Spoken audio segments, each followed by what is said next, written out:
नमस्कार मैत्रिणींनो, मी आज तुमच्यासाठी नवीन व्हिडिओ घेऊन येत आहे. आपल्या मुलांना द्या हे 5 आशीर्वाद, मुलांचे आयुष्य होईल उज्ज्वल. तर ते 5 आशीर्वाद कोणते व त्या आशीर्वादांचा अर्थ व ते आशीर्वाद कधी व कसे द्यावेत जाणून घेऊया याची संपूर्ण माहिती.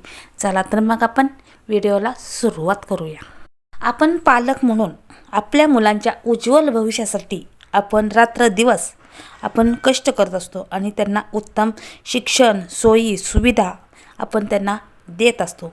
या सर्वात पलीकडे एक म्हणजे अशी गोष्ट आहे जी मुलांच्या व्यक्तिमत्वात आणि नशिबात हे मोठे बदल घडवून आणत असतात आणि ते म्हणजे पालकांचे आशीर्वाद.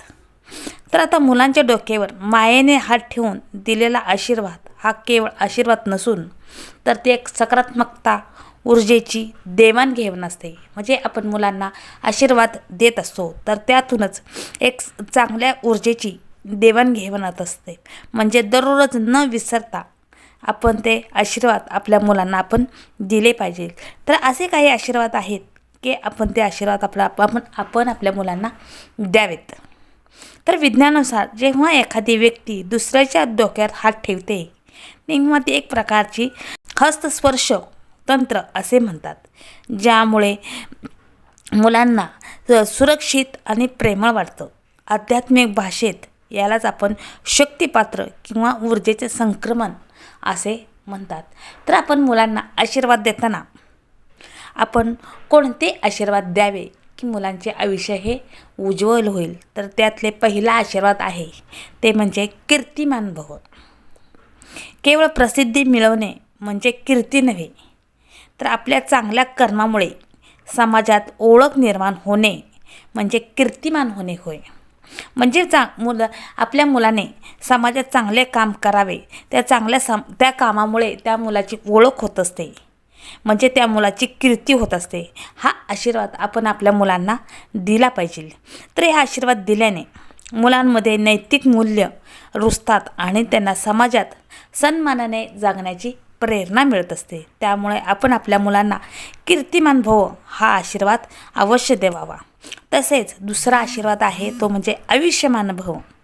आपल्या संस्कृत भाषेमध्ये सर्वात पुरातन आणि महत्त्वाचा आशीर्वाद म्हणजे आपण मुलांना आपल्या दीर्घ आयुष्य लाभो आणि ते आयुष्य सत्कर्मी लागो हे आपली भावना असते.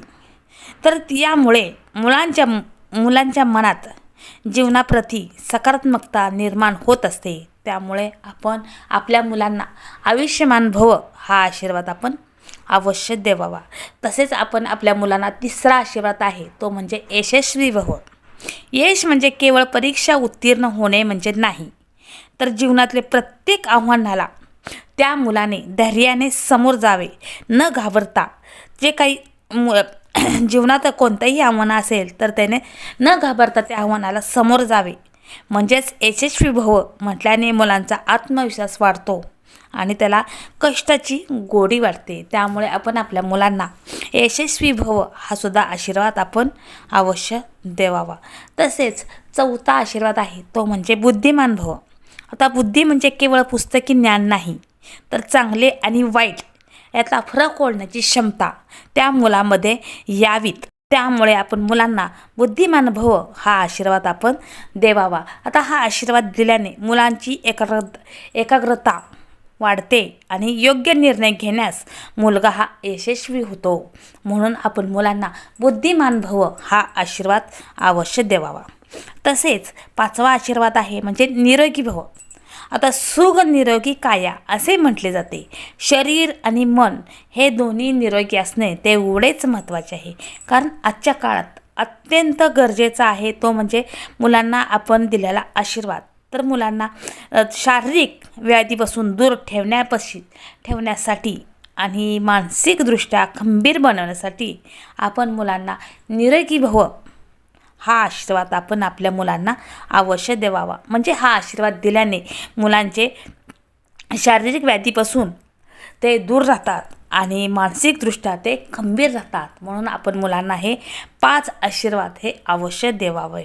ते म्हणजे पहिला आशीर्वाद मी तुम्हाला सांगितलेलाच आहे की कीर्तिमान भव, यशस्वी भव, बुद्धिमान भव यशस्वी व्हावं असे 5 आशीर्वाद आहेत की ते 5 आशीर्वाद आपण आपल्या मुलांना अवश्य द्यावावेत. तर हे आशीर्वाद आपण आपल्या मुलांना कधी आणि कसे द्यायचे हे महत्त्वाचा विषय आहे. तर त्याची माहिती आता आपण पाहूया. तर आपण आपल्या मुलांना हे आशीर्वाद कधी द्यायचे हे पहिल्यांदा पाहूया. तर मूल सकाळी झोपेतून उठल्यावर आणि सायंकाळी दिवे लागणी झाल्यावर, म्हणजे आपण सकाळी मुलगा झोपेतून उठल्यानंतर त्याने त्याचे सकाळचा प्रातिविधी अंघोळ ही उरकल्यानंतर त्या आशीर्वाद आपण त्यांना द्यावावं. तसे संध्याकाळी सायंकाळी आपण देवापुढे तुळशीपुढे दिवा लावल्यानंतर मुलांकडनं आपण श्लोक म्हणून घ्यावेत. जर त्यांना अगदी लहान जर ते बाळ असेल तर त्याला देवापुढे नमस्कार करायला सांगावा आणि त्यानंतर आपण त्या मुलाला तो आशीर्वाद आपण हा द्यायचा आहे.